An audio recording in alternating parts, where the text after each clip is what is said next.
Welcome everyone to Game 3 Guardcon 2017. So Game 3 sees me playing into yet another Pyromancy focused list. This time Soaring Ancients, playing against Josh, who is a regular opponent of mine. 4 Pyromancy lists in the tournament, and I've come across them in Game 1, 2 and 3, so we will see how things pan out. But again, tough list for me. So very quickly, first you can see my Sylvan Elf list. I won't go into it again. If you want to pause the video and read through it, you're most welcome to. Biggest feature again is no BSB, which 2 games in haven't really missed as yet, but it may be tested more in this game. We'll see how things pan out. So looking forward to sharing another great game with you. So now having a look at the Saurian Ancient list. So he's got the Slan General BSB. As I said, he's got Pyromancy, but he's also got 2 Alchemy spells. It forms quite a nasty combination, being able to make things flammable. Then 3 Pyromancy spells, but you can also see that he's got access to 2 Pyroclastic flows as well, with the Ring of Fire and the Sun Engine. So that is probably the main threat that I'm worried about. Fairly solid core with the core warriors, take a reasonable amount of killing. 20 bow shots, while not ideal perhaps in a number of matchups, is a concern for my toughness 3 models. The unit of Cayman, a pretty significant threat for me as well. 20 poison blowpipes, not ideal for my tree fathers. And then the 3 dinosaurs are potentially an issue as well. So in my opinion, this is quite a difficult list for my army. Not overly confident going into this match, so we will see how things pan out. Looking at the magic that we've rolled up, Josh has rolled up Word of Iron, Quicksilver Lash, Scorching Salvo, Immolation, Cascading Fire, and of course he's got the 2 bound Pyromancy spells as well, so that's a fairly powerful combination. At this stage I can't recall what spells I had, but I believe from memory I had Fate's Judgment, Stars Align, Look to the West, and Unerring Strike and Scrying, I believe. So I think from memory I again had pretty much the spells that I would most like to take. Alright, so we are playing Diagonal and 2 pennies. Josh won the roll to choose sides, so he's cut the table as you can see in the first picture here. I chose to let him drop first, where he opted to deploy everything and take going second, which I found was a strange decision, I guess, a little bit. Perhaps he wasn't quite sure how I was going to play, or he wanted my shooting and things to be at long range. But then, as you can see in deployment, he's deployed the spearback by the tower well forward. He's also deployed his Stygiosaur on the left hand flank well forward, so he's given me the opportunity, if I wish, to actually be very aggressive from turn 1. I could deploy my Kestrels to make a charge turn 1, I can deploy archers to be shooting in short range turn 1, so I think Josh gave me a number of opportunities there. So moving on to Sylvan Elf deployment. I pondered for a little while as to how I would take advantage of the opportunities that Josh provided. Eventually I decided not to be aggressive with the Kestrels making a turn 1 charge. Felt that potentially the overruns or the counter charge when Josh has his turn would be an issue, so instead I decided to deploy both archer units so that they would be in short range to shoot the spearback, and the Briar Maiden and Forest Prince on the left hand side so that they would be able to run up and throw their poison javelins at the Stygiosaur, and then if something elects to charge over there, I've got the Lord to do some pretty significant damage, as well as the poison javelins on a stand and shoot. I've also got the Tree Father over that side, as I'm hoping I'll be able to actually push through on that side, and the Dryad Matriarch bunker is there mainly for the magic missile support, to be able to hopefully pick off some wounds on those fairly juicy dinosaurs and Cayman unit that are worth a lot of points. So here you can see I just deployed my right hand side with the Kestrels in the back, just so that he could not deploy his scouts in behind me. They will be able to vanguard up and be in a pretty good position from turn 1. The Dryad units right on my right hand flank are there just to secure that objective by the pond, while the Kestrel unit is there to be able to push up and potentially threaten to come in behind from Josh's left hand flank if he turns to face the threats too much from the Briar Maidens, the Lord, the Tree Father, and the Matriarchs that are down on my left hand flank. So moving on to Sylvan Elves turn 1. So I do move the Briar Maidens over in range to be able to attack the Stygiosaur with their poison javelins. The Tree Father doesn't push up too much, as I didn't want to give the Cayman an opportunity to charge me. The Matriarchs just come close enough that they can magic missile, as well as provide the guiding light buff to my Briar Maidens, as I don't particularly need to fail a frenzy test at this point. Further along, you can see that I've vanguarded up and moved up my Kestrel units. I've also moved the archers up so that the spearback is in short range. The Dryad units and the Tree Father on that side are just moving up towards the objective marker. Also, Josh deployed his chameleons in the pond there, which was within easy charge range of the Kestrels that I put there. So we decided that we might as well charge them as well, risking the stand and shoot with poison, risking the pond.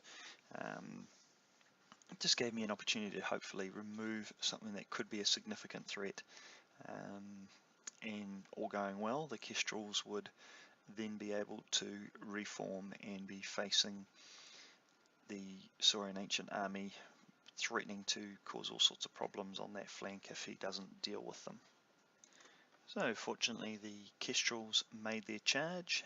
We took 1 wound on the stand and shoot, but did not take any dangerous terrain, so probably a little bit lucky there that he wasn't able to inflict more wounds than that.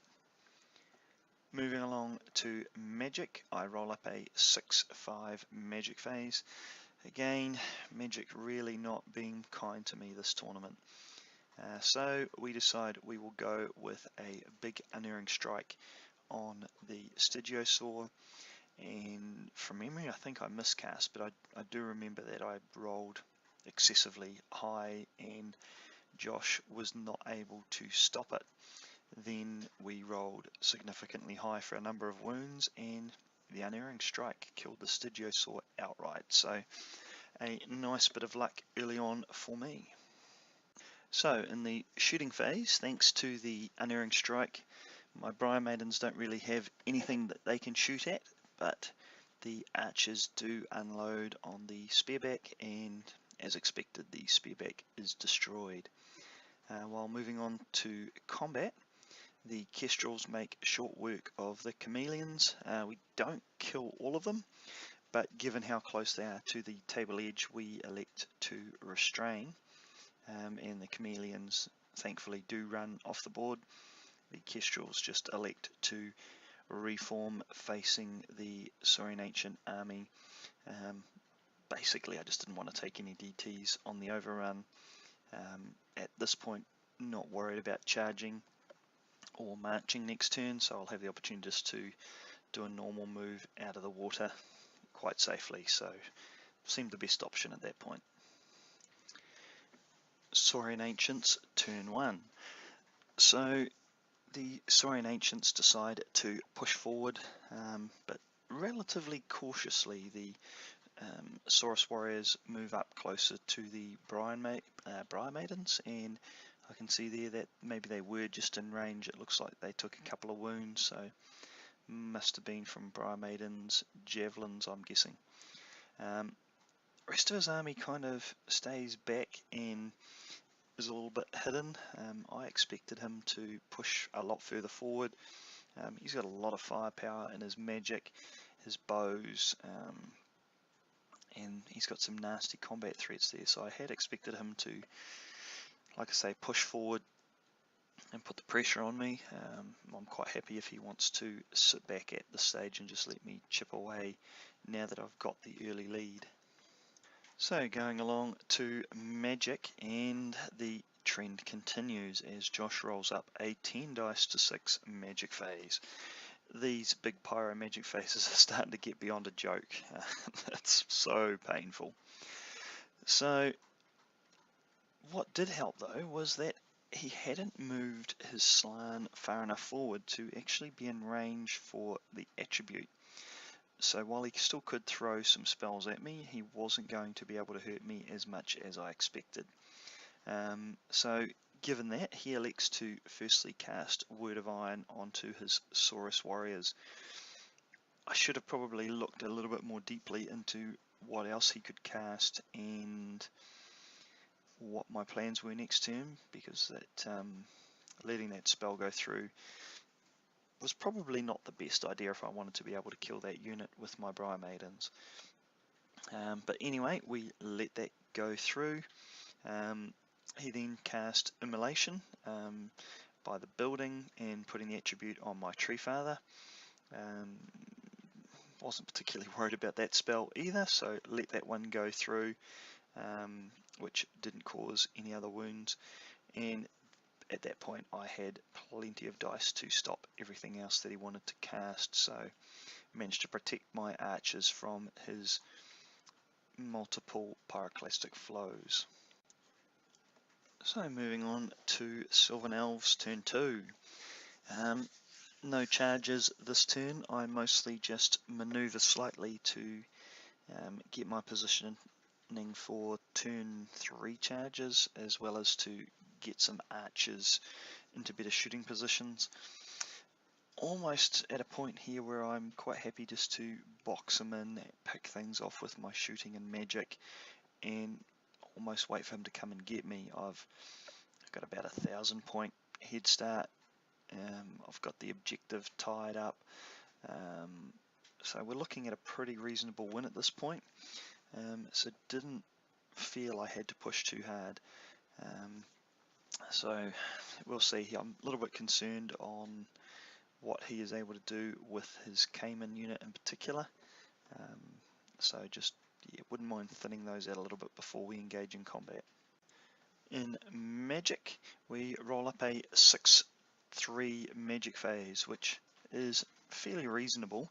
But at this point, I didn't have probably fantastic options for my spells. I mainly wanted to get a Guiding Light attribute off onto my Frenzied Lord, as I really didn't want him galloping into the Cayman on a failed Frenzy test. So I went for Stars Align on my Archer unit, which got me that Guiding Light through. I used a magic missile of some sort that Josh dispelled with his Dispel dice. And when I go on to the next picture, I see that actually I'm mistaken, and I sneakily got a Fate's Judgment off as well onto the Cayman.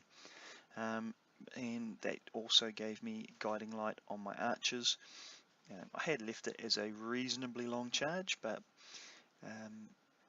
now with Guiding Light I can reliably flee and rally the following turn if he does decide he wants to make that charge. So moving on to shooting. My archers pick off 2 more wounds on the Saurian warriors by the tower, and I believe, yes, we inflict 3 wounds on the Cayman from the archers closest to there, and then my Briar Maidens and Lord perform exceptionally well with their shooting on the Saurus Warriors. Despite them having Word of Iron, we managed to kill 5 Saurus Warriors. My opponent managed to fail almost all of his armor saves, which I believe were 3 up. So Saurian Ancients turn 2. He moves his Cayman up to defend the wall, and pushes up his Saurian warriors to chaff the Beriah Maidens. And other than that, he really just tweaks and positions his army ready to shoot and use his magic to counter me. In Magic, Josh rolls up a 9-6 Magic phase. Actually, I think it's 10-6 with both of us channeling.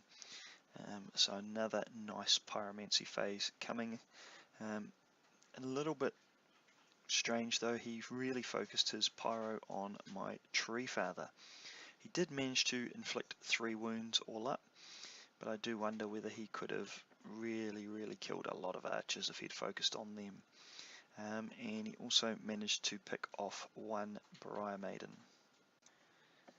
So moving into Sylvan Elves turn 3, the Tree Father charges the 5 Sauron warriors that were chaffing the Beriah Maidens, while the Beriah Maidens just run around the unit that was chaffing them and get into position to be able to start poison shooting his Taurosaur.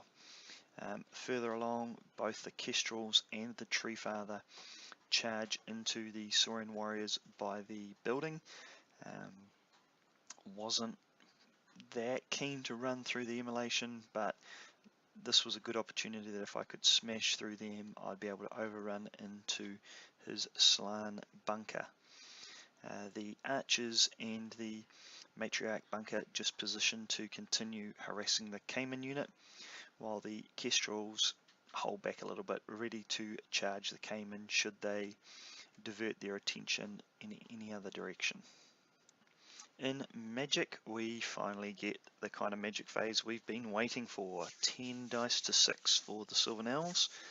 So we start with Oaken Throne, which Josh lets through, and that heals a wound on my Tree Father. We also managed to get a couple of magic missiles off, causing a wound on the Taurosaur and 3 more wounds on the Cayman. So all in all, a pretty effective magic phase for us.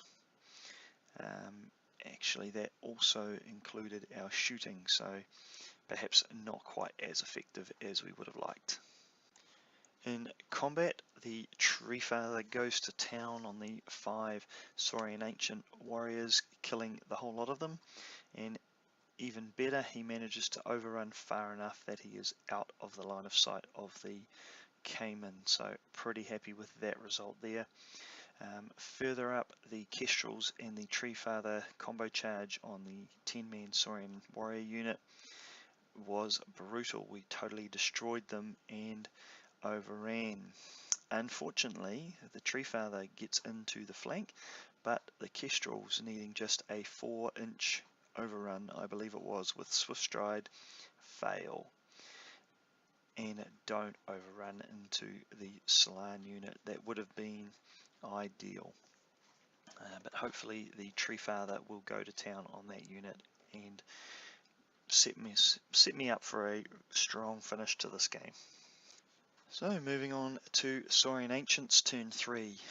The Archer unit moves forward to again try and chaff my Beriah Maidens, while the Taurosaur moves past the Tree Father and Beriah Maidens, and the Sun Altar turns around to support the Slan bunker. The Cayman also turn around to face the Beriah Maidens, and at this point we critically played a rule wrong. We misplayed that the Cayman had hard cover from the wall, which means that he's got a lot better protection from those 2 units of Sylvan Archers than he should have, and you'll see a little bit later on that this is going to come back to haunt me. So moving into the Saurian Ancients magic phase, Josh rolls up a 3-2 magic phase. Some relief there finally from the Pyromancy. But unfortunately, even with 3 dice and his limited amount of shooting, Josh is able to remove the last 3 wounds on the Tree Father that was in front of his skink unit. It's a bit of a shame, as I had plans for that guy. So going into combat, the Tree Father does a good number on the Slan bunker. Looks like I killed pretty much a whole rank of lizards, but of course they are steadfast. With the General and BSB in that unit, they pass their test and are able to reform to face me, which is going to be hopefully a good grind in my favour over time. So going into Sylvan Elves turn 4. At this point I got a little bit cunning and pulled out a few charge moves that Josh was not expecting. The Kestrels make a charge flying over the Slan bunker and into the flank of the Skinks, while the Skinks that were chaffing the Briar Maidens are not chaffing the Lord, and so the Lord charges out past the unit of Skinks and into the flank of the Taurosaur. So now both those units are in trouble.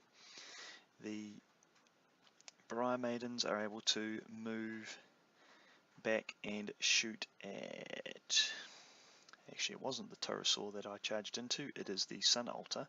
And the Briar Maidens move backwards so that they are able to throw their poison javelins into the Taurosaur, while the Matriarchs, who I think at this point had suffered a couple of miscasts, losing just about their whole skirmishing unit, moved into a backup Dryad bunker for better protection, and the other Dryad unit secures the penny that is placed up by the pond. So in Magic I roll up a 4-3 Magic phase.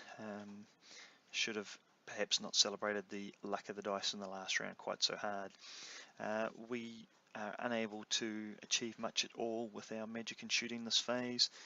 With playing the rule wrong with the wall, I'm unable to inflict any wounds on the Cayman, and my poison javelins are only able to pick 1 wound off the Taurosaur.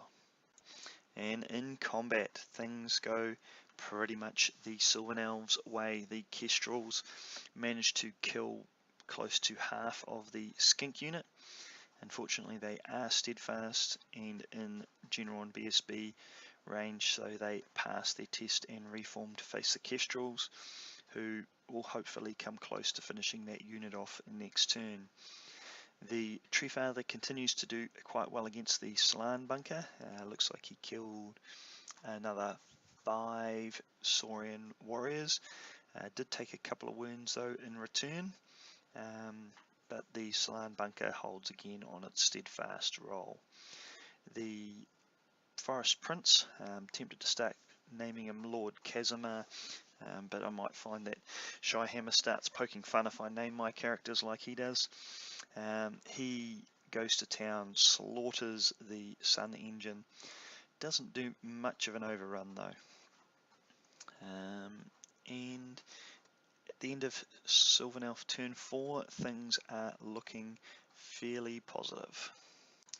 So going into Saurian Ancients turn 4, the Cayman charge the Kestrels in the flank, so they're going to make short work of them, while the Taurosaur moves to shoot at the Briar Maidens.